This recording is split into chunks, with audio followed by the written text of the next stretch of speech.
to share a little bit of my perspective of where it started in the law school.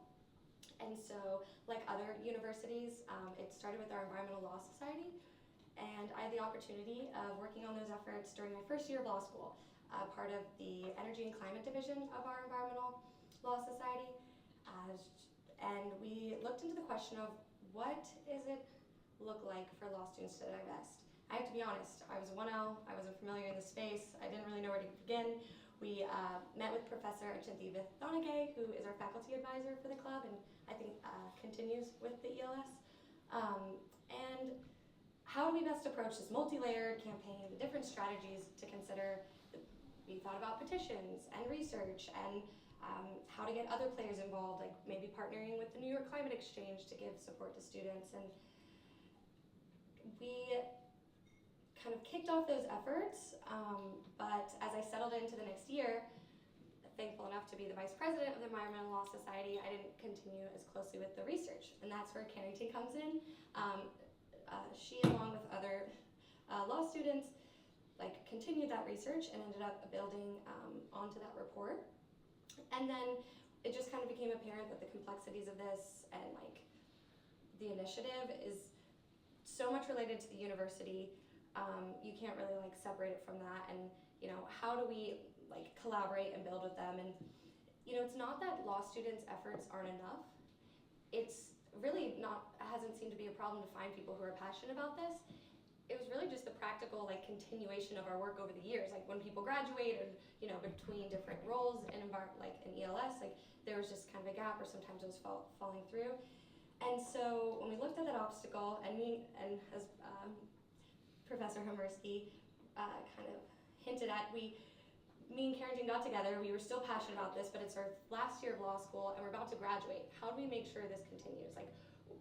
How do we give it the support it needs? And so we recognized the value of collaboration. We wanted to keep it going, and that's kind of where the PACE Energy and Climate Center came in. We started our last year, and Professor Homersky, was the new director, and he shared with us his mission to have students as the heart of PECC's work and being powered by students. And it was almost obvious that the center could be a house for that was capable of being a home to this initiative, and it could continue long after we graduate. And so that's just kind of a brief overview. It was actually one of the most asked questions, why the law school, why now, where did this come from? So we just kind of wanted to give you an insight on what that looked like. And this event is kind of like a benchmark of the collaboration. With that, honestly, I'll turn it over to Lauren if you wanted to share your work outside of the Environmental Law Society, but with Professor Bolton and working with Professor Q. Yeah, absolutely, thank you. So our group had several preparation calls where we divided up different angles of the ask. Some students focused on the social perspective, others on student engagement, and then I focused more on the sustainability perspective.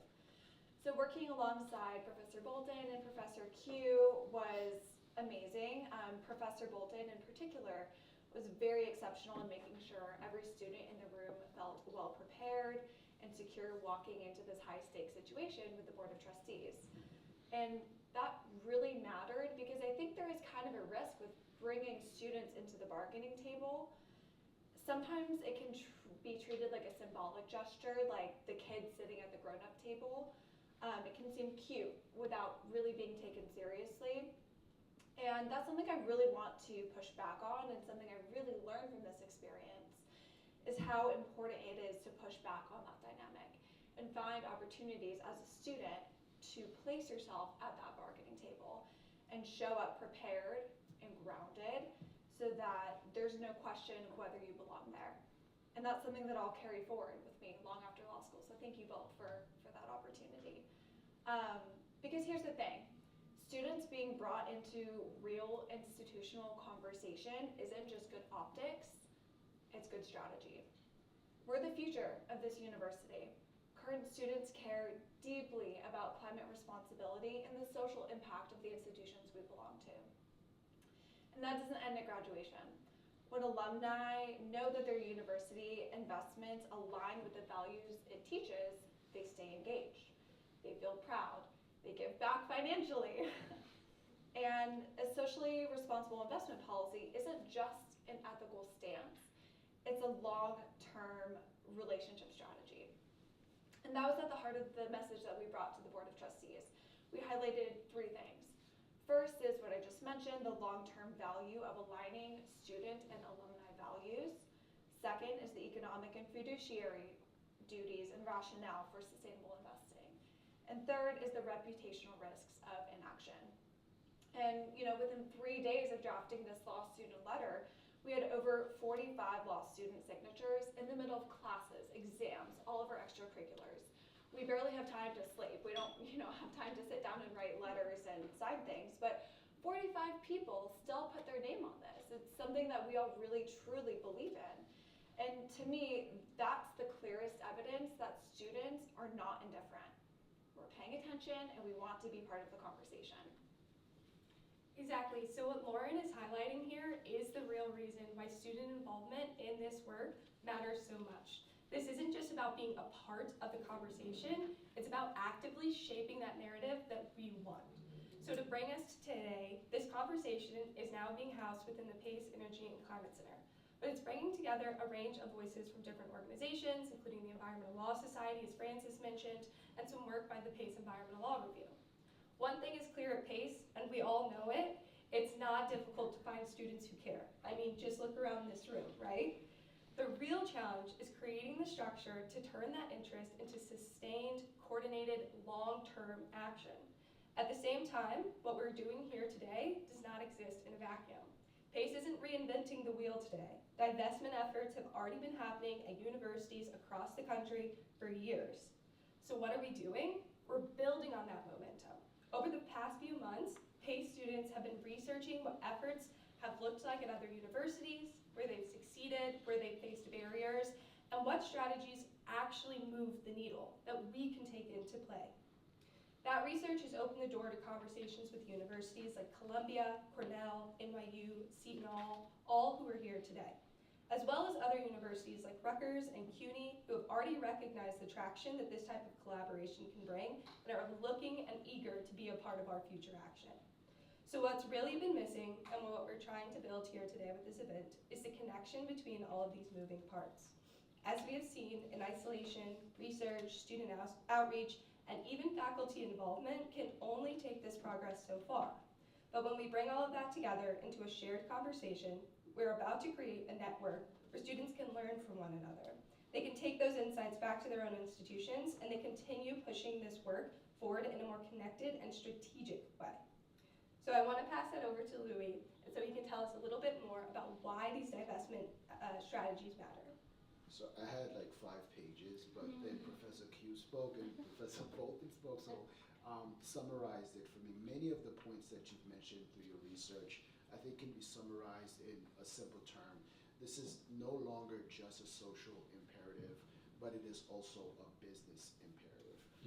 Working here at L'Oreal in marketing, one thing I do understand is that reputational risk comes from many different lenses. And part of that, if PACE will be considered itself creating a product, which is your degree, then the consumers will actually be the students, right? So reports show that Gen Z, 40% would prefer to go with an organization that more aligns with their social values. So again, moving away from just a social imperative to make sure that what Professor Q talked about, there is strategic business imperative that is connected to who we invest in, what we do.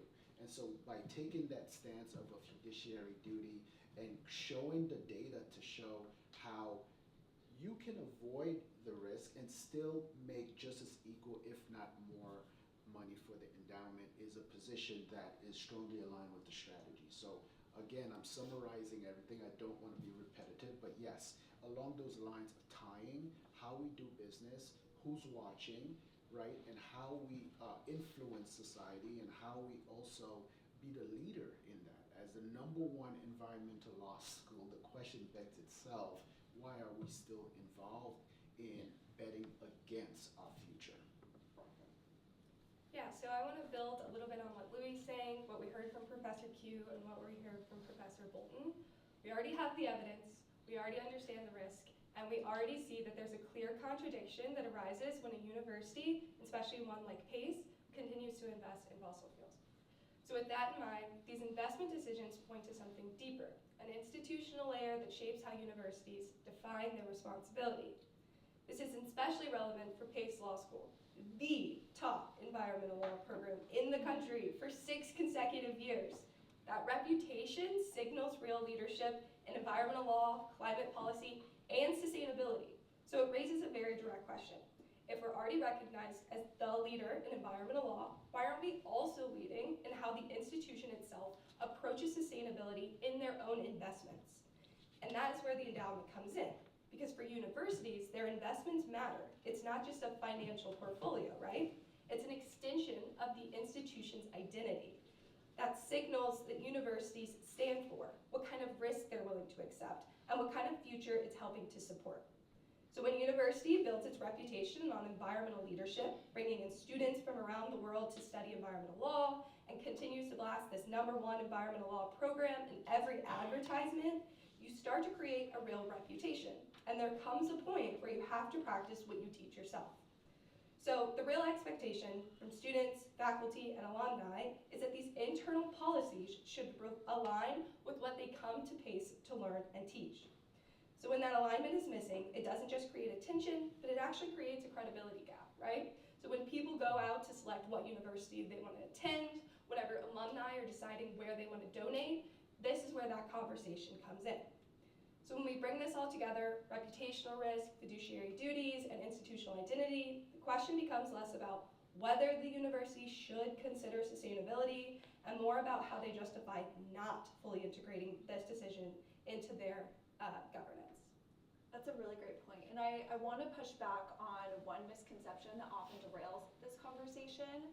And that's the idea that sustainability is purely an environmental agenda, that is something aspirational, but separate from the real business of running an institution.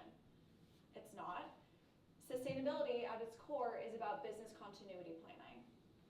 It's the work of identifying long-term risks.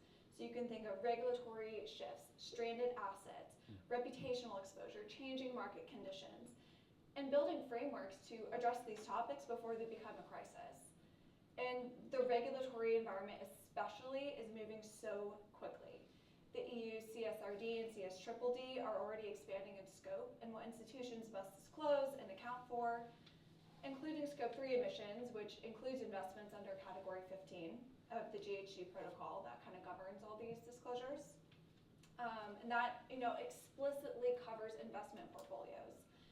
So right now, U.S. universities aren't necessarily within scope of disclosure today, but the trajectory is very clear.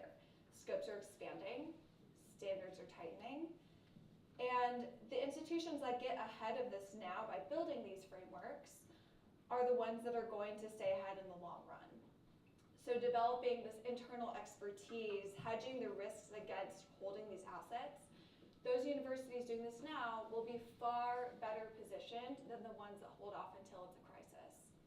So from a governance standpoint, your fiduciary duty isn't just to protect the endowment today, it's to ensure that the institution is viable and well positioned for the next 50 years at least. Viewed through that lens, ignoring climate-related financial risk is not just prudent conservatism, it's a governance failure. And that leads us directly to the next part of our conversation. So I'll transition this over to Louis and ask how companies are, and more specifically universities, actually structure their investments and how they're making these decisions in practice. I think one of the best points that was brought up earlier today is that we cannot work in isolation, nor can we do this alone. It's about alliances.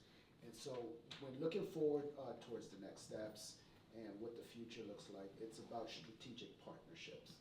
There are many great examples that exist in terms of universities that are partnering with green firms and how they're actually doing this tiered program. So for example, we have Columbia University has a Savings Center for Climate Change Law. And what they do is provide legal toolkits for practitioners and corporations navigating new regulations. So imagine a group of students here from Pace University and others you will now go into these firms using your legal expertise and partnerships with your professors to help those firms that are green grow and navigate complexities and regulations. So basically, it's mutually beneficial. So these sort of alliances, these sort of partnerships, we help them navigate, and in turn, we invest in what they're doing and help them grow and scale. So these are just one clear example of not just a fiduciary duty, but actually being active participants in the progress that we're trying to make.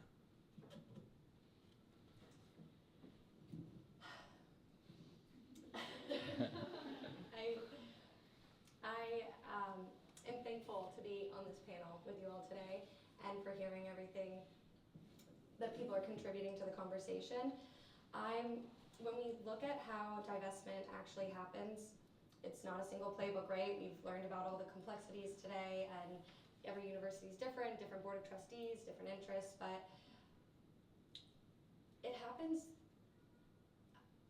to be accomplished. It happens through like specific strategies. It's not happenstance. And so we heard from Professor Bolton grounding us in like the efforts and like the benchmarks of the frameworks that came before us. And as Carington previously mentioned, we don't need to reinvent the wheel, right? So when we started with research and we looked at how is PACE gonna do it, we looked at different approaches from other universities, trying to find a kind of a role model for us, you know? And we came across NYU more recently, like fully divested in 2023, but they started in 2024. There's record of student efforts in 2004, my apologies. But a lot of times the University of Massachusetts is seen as like the first to like pave the way. They were seen as the first major public university to divest from fossil fuels, and is credited very much to the response from the student activism that happened. But that happened in 2016. NYU in 2016 was putting in efforts and they were getting denied, like there was no support. So it's kind of interesting to see how there are these different timelines of when things happen. It's not like just linear, straightforward. It's not like, okay, here's the playbook, it's gonna happen in a few years, or like in a few months. It takes years. And so learning that it was kind of hopeful to know that that PACE isn't far behind kind of what Professor Q mentioned. Like we get to learn from the people that came before us. But ultimately for NYU, their campaign, when they were started in 2004, but they were pushing efforts in 2016 that got denied, or at least rejected from the board. It wasn't until NYU's campaign that relaunched in 2021 by the Sunrise Movement chapter students that they ultimately got the results they were looking for. So kind of trying to give you that timeline, because like their advocacy looked like 2,000 plus petition signatures and support from students and faculty and union organizers. And overall, it concluded with a formal letter by William Berkeley committing NYU to avoid direct investments in companies whose primary business was in fossil fuel extraction, and not to renew or seek any new private funds focused in fossil fuel investments. And overall, I think our efforts show now that we're trying to go towards this in a collaborative approach with the university. Like we're trying our best efforts. Sometimes we're failing, as Professor Bolton mentioned, or not failing, but hitting roadblocks or opposition. But looking at NYU as a strong example for a collaborative approach. Students organized for years, they built coalitions like across faculty and unions, directly engaged with decision makers. However, when does it come to the point where we seek when a collaborative approach is no longer working? When do you make that decision? Because we looked at other universities. Harvard is a strong example where they no longer could pursue a collaborative approach, and they chose a more adversarial one, which usually aligns with like a legal approach, where they had a successful campaign because they got to the point where they're like, if you're not going to listen to us, we're going to file a complaint.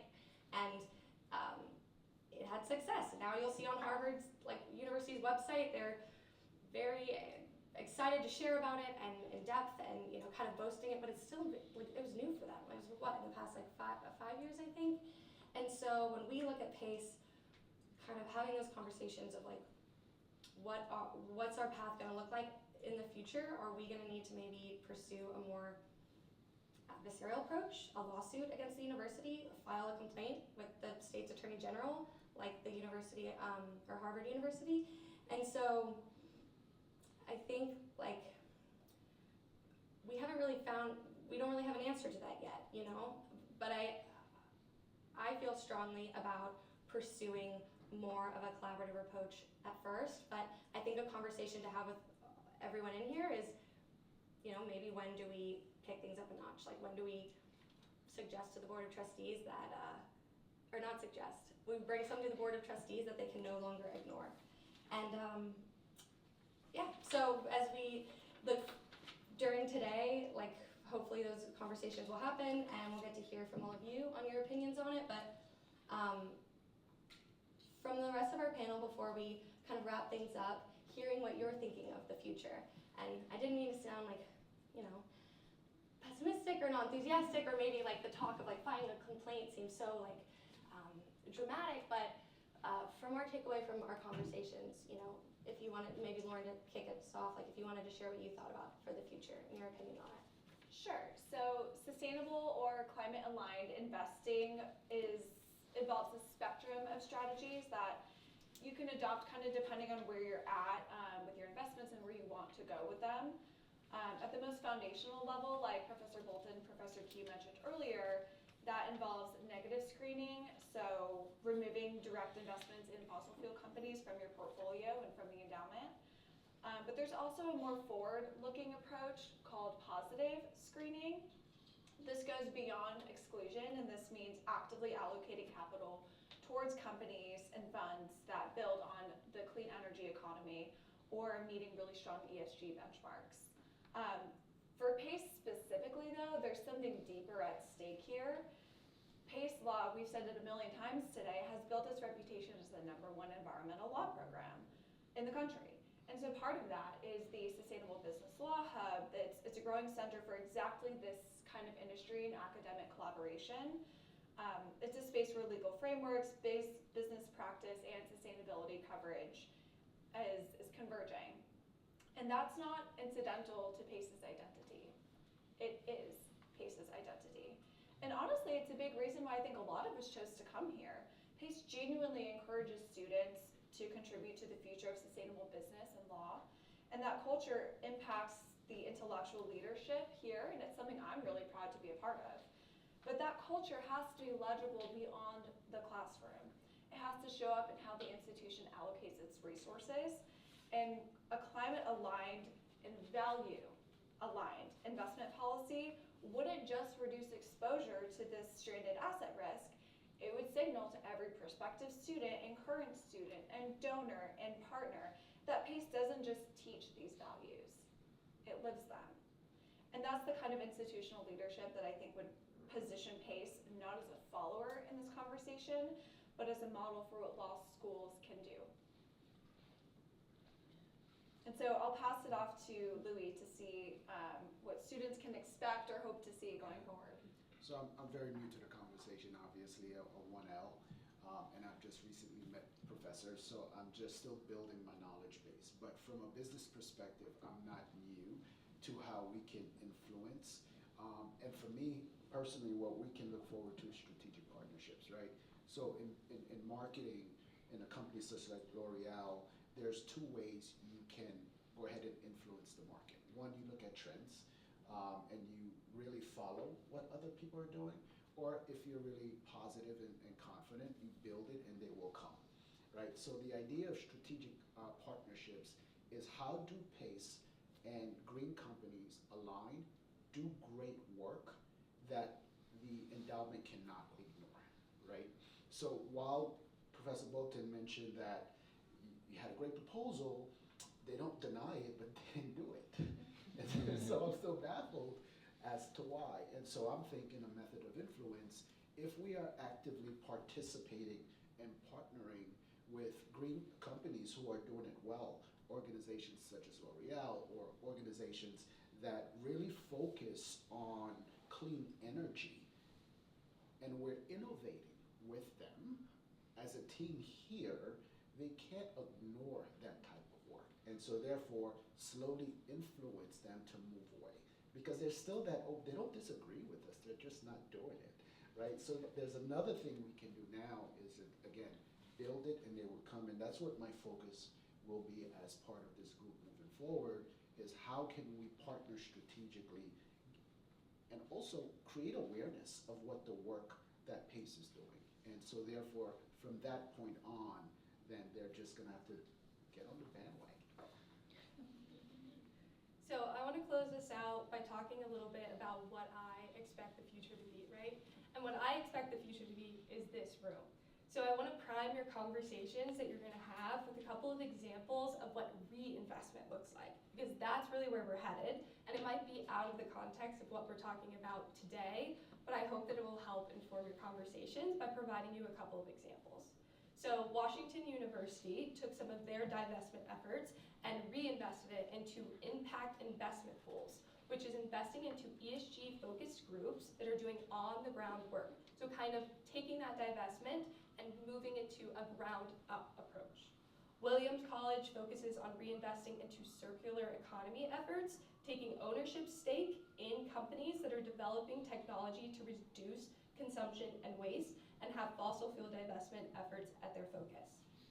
And then last, but certainly not least, is Harvard, who reinvest into sustainability by investing in climate-focused venture funds, targeting emission reductions.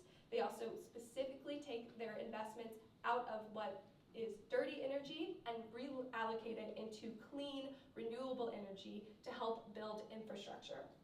And then they also allow for carbon sequestration technology companies to be invested in to kind of make for a full circle portfolio. So I just want to leave you guys with that, and I hope that this will help fuel all of your conversations today.